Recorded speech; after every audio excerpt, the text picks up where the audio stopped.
सवाल ये है कि डिसइन्वेस्टमेंट को लेकर न सिर्फ लेफ्ट पार्टियां बल्कि आप देख ही रहे हैं सचिन जी भी, कांग्रेस पार्टी भी जमकर आप पर बरस रही है। सेल ही सेल, और सेल ही सेल एक ऐसे वक्त पर जब माना जा रहा है कि सरकार के पास पैसे की कमी है, डिस्ट्रेस सेल की तरह इसे देखा जा रहा है। क्या वाकई ऐसी परिस्थिति आ गई थी? ये डिसइन्वेस्टमेंट एक मजबूरी थी क्या?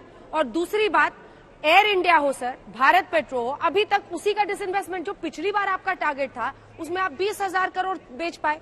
आपने टारगेट सेट किया था 2.1 लाख करोड़ का, अब आपने फिर ऐसा ही एक टारगेट सेट कर लिया है। खरीदेगा कौन?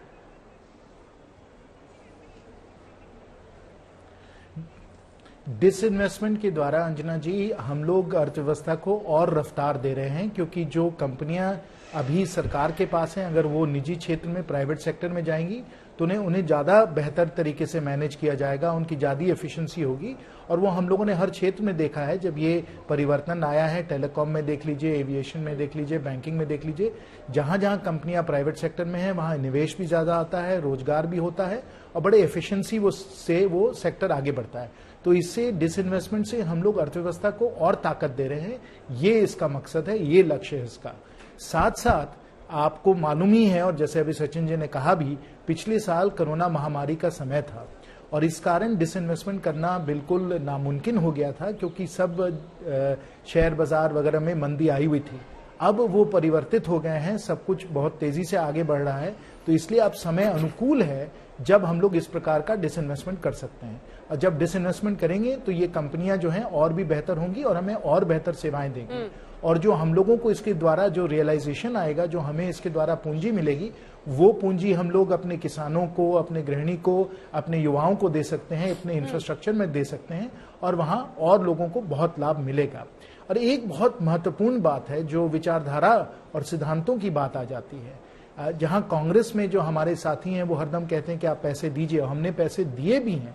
आपको मालूम है कि जनधन खाते के द्वारा और किसान सम्मान निधि के द्वारा 1 लाख करोड़ से ज्यादा हम लोगों ने इस कोरोना महामारी के दरमियान हम लोगों ने दिया है। लेकिन हम लोग ये समझते हैं कि प्रभावशाली सिर्फ पैसे देने से कोई नीति नहीं बनती है, लेकिन प्रभावशाली नीति तब बनती है जब हम रोजगार देते हैं लोगों को। जब नौकरियां मिलती हैं, उनकी कमाई बढ़ती है, उनके स्किल्स बढ़ते हैं, तब हम लोग भविष्य के लिए अपने देश को और हम लोग आत्मनिर्भर और शक्तिशाली बना सकते हैं। इसलिए ये सिद्धांतों का एक ये बहस है, क्योंकि उनकी तरफ से ये लोग सिर्फ पैसे खर्च करना जानते हैं, हम लोग जो हम लोग इनको रोजगार भी देना जानते हैं और अर्थव्यवस्था को और दुरुस्त और मजबूत भी बनाना जानते हैं, और वो हम लोगों ने किया भी है।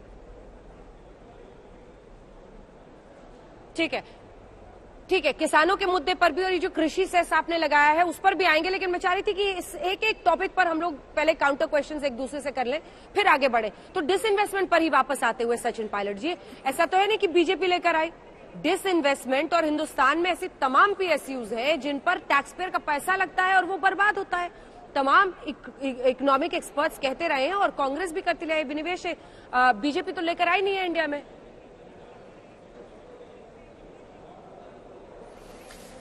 91 का जो बजट था अंजना जी, उस समय कांग्रेस की सरकार ने इकोनॉमी को खोला, लिबरलाइज किया।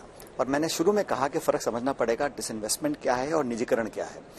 एक तरफ आपने जो पॉलिटिकल स्टैंड था बीजेपी का जब विपक्ष में थे, तो बड़ा स्पष्ट था कि डिसइन्वेस्टमेंट नहीं होना चाहिए, और पार्लियामेंट के अंदर, पार्लियामेंट के बाहर नाना प्रकार के आरोप हमारे पर लगाए।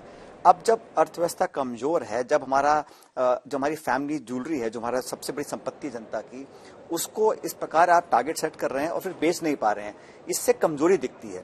और मैं समझता हूं कि स्ट्रेटेजिक डिसइन्वेस्टमेंट हो सकता है, आप डिसइन्वेस्टमेंट करिए, लेकिन उस पैसे का जो आप, जैसे सेना जी ने कहा कि पैसा जो आएगा वो खर्च कहां पे हो रहा है। आपने 2 लाख करोड़ रुपए तो अभी बोरो किया है, 9.5% आपका फिस्कल डेफिसिट है, जो ऐतिहासिक है, पिछले 30 साल में कभी इतना डेफिसिट आया नहीं।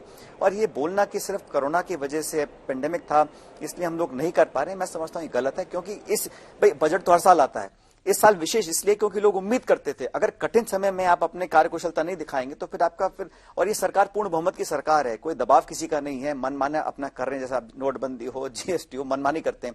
इसमें क्यों नहीं मनमानी करते हैं? आप बोलिए कि हर किसान को हम देंगे, हर जो हमारा मध्यम वर्ग है उसको मदद करेंगे।